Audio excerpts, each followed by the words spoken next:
इस धरती पर सबसे बड़े राम भक्त भी हनुमान जी ही हुए हैं। कहते हैं उनकी भक्ति करने से साक्षात राम की प्राप्ति हो जाती है। हनुमान जी का जन्म चैत्र पूर्णिमा को हुआ था, इसीलिए हर साल चैत्र पूर्णिमा को हनुमान जयंती मनाई जाती है। हनुमान जी भगवान शिव के अंशावतार हैं। उनके पिता केसरी और माता अंजना हैं। उनको पवन पुत्र भी कहा जाता है। हनुमान जी के जन्म से संबंधित 2 कथाएं सबसे अधिक प्रचलित है। उनमें से पहली कथा कुछ इस तरह है। एक बार की बात है, शिव जी भगवान विष्णु से मिलने नारायण धाम जाते हैं और उनको कहते हैं, हे नारायण, समुद्र मंथन के समय आपने देवताओं और असुरों के लिए जो मोहिनी रूप धरा था वो अद्भुत था। मैं आपको उस रूप में देखने के लिए पुनः ललायत हूँ। कृपया आप मेरे लिए पुनः मोहिनी रूप धरें। विष्णु जी ये सुनकर हंस देते हैं और कहते हैं, आप तो साक्षात देवों के देव हैं, आप अनुरोध क्यों कर रहे हैं? आपकी इच्छा सर्वोपरि है। और ये कहते हुए विष्णु जी ने मोहिनी रूप पुनः धर लिया और मनमोहक चाल से चलने लगे। ये रूप देखकर शिव जी के नेत्र एकदम कामना से भर गए। वो जितना मोहिनी को देख रहे थे उतना ही कामातुर हुए जा रहे थे और कुछ ही क्षणों में उन्होंने वीरपात कर दिया। इस संपूर्ण घटनाक्रम को पवन देव अपनी आंखों से देख रहे थे। उन्होंने शिव जी के वीर को वानर राजा केसरी की पत्नी अंजना के गर्भ में प्रविष्ट कर दिया और कुछ ही दिनों में उनको पुत्र रत्न के रूप में हनुमान की प्राप्ति हुई। अपने पुत्र को गोद में उठाकर माता अंजनी ने कहा, कितना सुंदर है मेरा पुत्र, इतना तेजस्वी, केसरी नंदन, इसके मुख पर कितना तेज है। मेरा पुत्र संपूर्ण जगत में मेरे नाम को फैलाएगा। इस कथा के अनुसार ही हनुमान जी को शिव का 11वां रुद्र अवतार माना जाता है। अंजना के गर्भ से वानर रूप हनुमान का जन्म हुआ और माता अंजनी के पुत्र होने की वजह से उनको आंजनेय भी कहा जाता है। माता अंजनी के इस वानर रूप का भी एक इतिहास है। पुराणों की एक कथानुसार एक बार ऋषि अंगीरा इंद्र के देवलोक पहुंच जाते हैं। उनको देखते ही इंद्र कहते हैं, आइए ऋषिवर, आपका देवलोक में स्वागत है। मैं देवराज इंद्र आपके लिए एक आयोजन करना चाहता हूँ। आप आसन ग्रहण करें, सुख भोगे इस स्वर्गलोक का। और देवराज इंद्र पुंजी कलस्थला नामक एक नर्तकी के नृत्य की व्यवस्था करते हैं। चूंकि ऋषि अंगीरा को इन सब में रुचि नहीं थी, इसीलिए वो तुरंत ध्यान मुद्रा में चले गए। ये सब देखकर नर्तकी क्रोधित हो गई। उससे ये अपमान सहा नहीं गया। उसने तुरंत ऋषिवर को अभिमानवश पूछा, हे ऋषि, मेरे नृत्य में रुचि नहीं थी तो मना कर देते। यूं मेरे कौशल का अपमान तो नहीं करते। मुझे इतना निम्नतर और कमतर कभी किसी ने नहीं आका। आप देवराज इंद्र को कह देते कि आपकी मेरे नृत्य में कोई रुचि नहीं है। मैं नाच रही हूं और आप धुनी जमा कर बैठ गए। ये सब सुनकर ऋषि बोले, देखो कन्या, मैं एक ऋषि हूं, मेरी इन सब में कोई रुचि नहीं है। मैं तो बस इंद्र से मिलने आया था। आपके रूप और यौवन में मेरा तनिक भी रुझान नहीं है। आप किंचित मात्र भी निम्नतम ना सोचे। ये सुनकर नर्तकी अत्यंत क्रोधित हो जाती है और कहती है, मुझे जैसी रूप यौवना का अपमान करके स्वयं नेत्र बंद कर दिए और मुझे कह रहे हैं कि निम्नतम ना सोचूं। उसके इस क्रोध को देखकर ऋषि खुद को रोक नहीं पाते और उसको श्राप दे देते हैं, घमंडी नर्तकी, ये रूप यौवन बस 2 दिन का होता है। जा, मैं ऋषि अंगीरा तुझे श्राप देता हूँ कि अगले जन्म में तुम बंदरिया बन जाओ। रोज अपने बंदरिया वाले मुख को देखना। नर्तकी बहुत विलाप करती है, किंतु सब व्यर्थ। वो अन्य ऋषि के पास जाती है, लेकिन वो कहते हैं कि सतयुग में विष्णु का एक अवतार पैदा होगा जो कि तुम्हारी कोख से जन्म लेगा। ऐसे महामानव महाबलशाली को जन्म देने वाली माता बनोगी तुम। ये सुनकर नर्तकी प्रसन्न हो जाती है। यही नर्तकी सतयुग में कपिराज केसरी की पत्नी अंजनी बनती है, जिन दोनों का पुत्र हनुमान हुआ। सतयुग में ही हनुमान जी के जन्म की एक और कथा प्रचलित है। दूसरी मान्यता के अनुसार हनुमान जी के जन्म के पीछे पवन देव का भी योगदान था, इसलिए उनको पवन पुत्र भी कहा जाता है। एक बार अयोध्या के राजा दशरथ अपनी पत्नियों के साथ पुत्र प्राप्ति के उद्देश्य से हवन कर रहे थे। ये हवन पुत्र प्राप्ति के लिए किया जा रहा था। हवन समाप्ति के बाद गुरुदेव ने प्रसाद की खीर तीनों रानियों में थोड़ी थोड़ी बांट दी और कहा, ये लो देवियों, इस खीर को आप तीनों खा लो। ये इस यज्ञ का अभीष्ट फल देने वाला प्रसाद है। इससे आप सभी को पुत्र रत्न की प्राप्ति होगी। तभी दूर से एक कौवा ये सब देख रहा होता है। वो कैकई के हाथ से खीर का एक भाग अपने साथ लेकर उड़ गया। कैकई चिल्लाकर बोली, पकड़ो उस कौवे को, वो मेरा प्रसाद ले गया।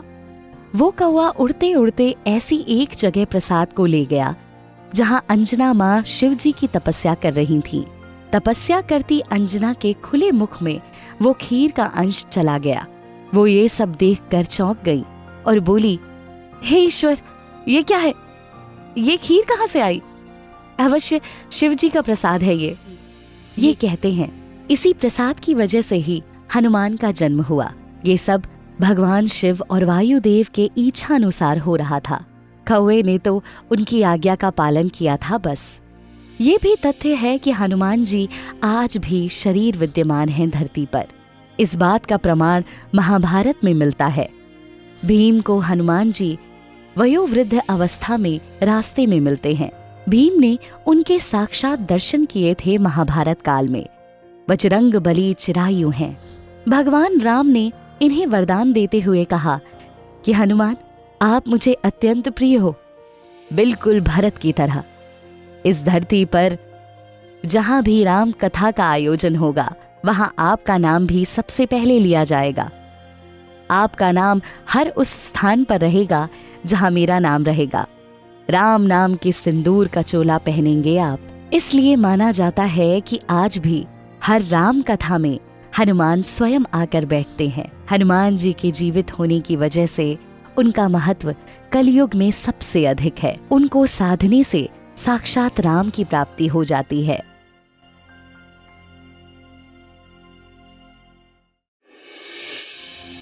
रामायण हिंदुओं का सबसे बड़ा ऐतिहासिक ग्रंथ है जिसके अवशेष पग पग पर मिलते हैं। कहते हैं सीता हरण के पश्चात दंडकारण्य वन में ही जटायु रावण से लड़ते हुए नीचे गिरा था। मूलतः जटायु गरुण पक्षी ही है जिसका वर्णन रामचरितमानस और गरुड़ पुराण में भी मिलता है। ये ऋषि ताक्षर्य कश्यप और विनीता के पुत्र थे। त्रेता युग में संपाति और जटायु नाम के 2 गरुड़ हुए। ये दोनों देव पक्षी अरुण के पुत्र थे और इनके चाचा गरुड़ थे। चाचा गरुड़ जी तो भगवान विष्णु की सवारी बने और अरुण सूर्य के सारथी बने। अपने दोनों पुत्रों को देखकर अरुण मन ही मन सोचते हैं, कितने शक्तिशाली हैं मेरे पुत्र, ये मेरे कुल का गौरव बनेंगे। दोनों भाइयों में अत्यंत स्नेह था। दोनों उच्च स्तर की शिक्षा भी ले रहे होते हैं। एक बार की बात है, बचपन में संपाति और जटायु ने एक शर्त रखी जिसमें संपाति ने जटायु के सामने एक शर्त रख दी। उसने कहा, अनुज जटायु, चलो आकाश की ओर उड़ान भरते हैं। जो सबसे अधिक ऊंचाई तक उड़ेगा वही विजेता बनेगा। जटायु ने भी उसकी शर्त को स्वीकार कर लिया और देखते ही देखते दोनों भाई ने पंख फैलाकर आकाश की ओर उड़ान भर दी। जटायु सूर्य के तेज से व्याकुल होने लगा। उसके पंख भी जलने लगे। उसने खुद ही सोचा, मैं इस तेज को नहीं झेल पा रहा, मुझे अब लौट जाना चाहिए। ये सोचकर जटायु तो धरती की तरफ लौट गए, किंतु संपाति आसमान की ओर उड़ते ही गए।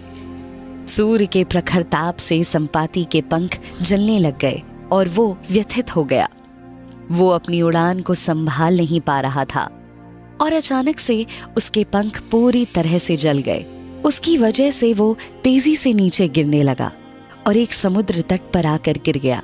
कालांतर में भगवान राम को वनवास के समय यही दोनों भाई संपाति और जटायु सीता हरण के बाद मिलते हैं।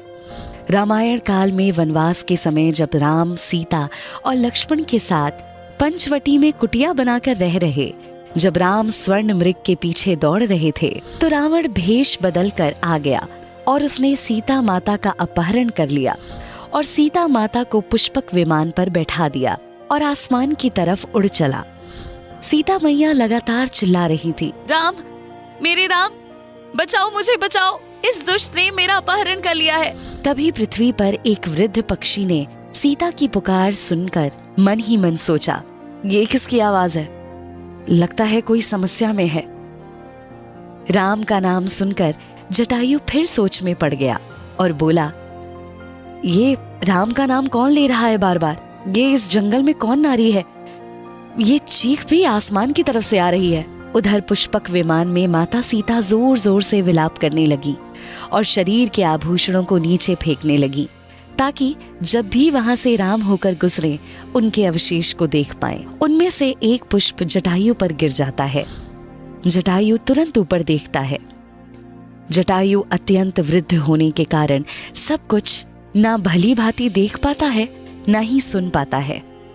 उन्होंने बिना सोचे समझे तुरंत आकाश की ओर उड़ान भर ली और रावण को ललकारते हुए रास्ता रोक कर कहा, दुष्ट, किधर जा रहा है तू? छोड़ दे इनको, तुम अपने अनर्थ को बुला रहे हो। रावण ने भी एकदम गुस्से में आकर कहा, अब एक वृद्ध पक्षी मुझे सिखाएगा क्या गलत है और क्या सही? इसके बाद जटायु और रावण के बीच भयंकर संघर्ष शुरू हो गया। रावण ने अपनी तलवार से उस पर वार करते हुए कहा, लंकापति रावण का मार्ग रोकेगा वृद्ध पक्षी। किंतु जटायु भी पूरी शक्ति से रावण का सामना करते रहते हैं। वे अपनी चोंच और पंखों से उस पर प्रहार करते हैं, जिससे रावण को थोड़ी खरोच आ जाती है। वो और ज्यादा क्रोधित हो जाता है। मुझे मारेगा, लंकापति रावण को? अब तेरा अंत आ गया है वृद्ध पक्षी, उसी राम के पास तू भी जा। रावण ने क्रोध में तुरंत एकदम तेजी से जटायु का एक पंख काट दिया। जटायु ने कराहते हुए कहा, हे प्रभु, मुझे शक्ति दो, मैं माता को बचा सकूं। जटायु एक पंख से भी उड़कर रावण से लड़ता रहा, किंतु रावण ने उसका दूसरा पंख भी काट दिया, जिससे जटायु छटपटा उठा और नीचे गिरने लगा। जटायु ने व्यथित होकर कहा, व्यर्थ है मेरा जीवन, मैं माता को नहीं बचा पाया। रावण अत्यंत तेजी से पुष्पक विमान को आगे ले गया। उधर जटायु मरणासन स्थिति में भूमि पर आ गिरे। रावण सीता को लेकर लंका की तरफ रवाना हो गया। उधर राम और लक्ष्मण सीता को ढूंढते ढूंढते वहां तक पहुंच गए। उन्हें रास्ते में घायल जटायु दिखाई दिए। पहले तो लक्ष्मण उसको खून से लथपथ देखकर चौंक गए। उन्हें लगा वो कोई मायावी पक्षी है।